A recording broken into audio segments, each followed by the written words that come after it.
He sits high on a mountain, victory in sight.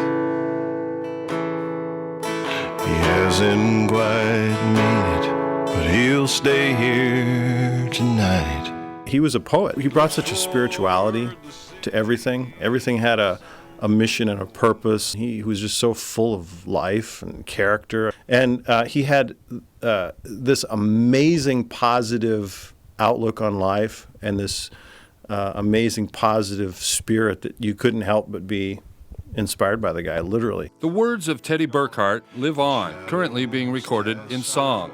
A lifelong goal, his writings set to music. It's enough to bring local singer Travis Bennington out of retirement. As soon as I read it, I'm like, oh, I really dig this, you know, the metaphor, and it's talking about the end of a journey. He's high on his mountain. He's looking at the top. It all began when Teddy was being treated for cancer. As Matt Snow administers anesthetic, he asked Teddy what he does for fun. Before he went to sleep, he's like, oh, I write country music. And I thought, wait, you are just like my grandpa. You know, he was dirt poor and Teddy was dirt poor, but obviously there's some similarities there. Snow was impressed with Teddy's lyrics. He had cool stories for every song that he had written, and generally he wrote them for other people. He loved to write lyrics, so he would write poems, but also he would write songs. He said, I'm just sitting at my kitchen table, looking out the window at their kitchen table, and I'm loading and unloading my gun. And I said, oh man, you done lost your wife, don't lose this job. This is a great job, and you're making plenty of money. Don't lose this job.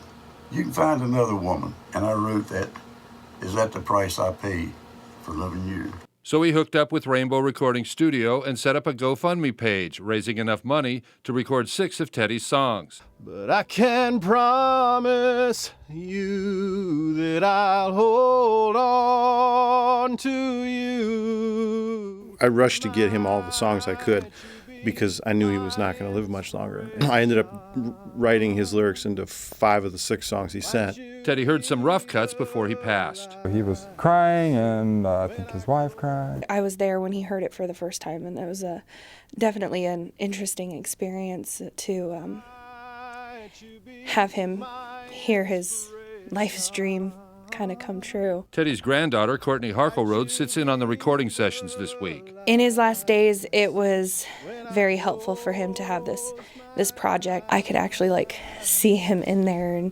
and hear him, even though it's not him singing it.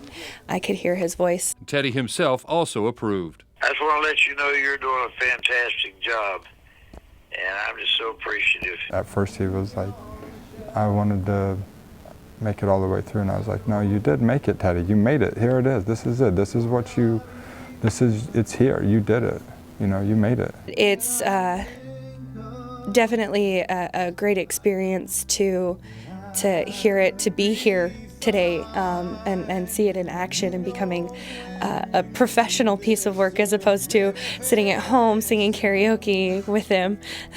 And I said, you've been a songwriter your whole life, even though you've never written any songs like you've written his lyrics. You're a songwriter. Yeah, you write a lot of songs and you record a lot of albums and everything, but you don't meet very many people like Teddy. From a casual comment in an operating room, I knew he was passionate about his song, to the recording studio. His heart and soul really was put into those lyrics. A dream unfolds before our eyes and ears. And the last thing he told me was, he said, I'm going to be watched. Don't screw it up. Yeah. I said, oh, that's no pressure. Roger Hamer, 6 News.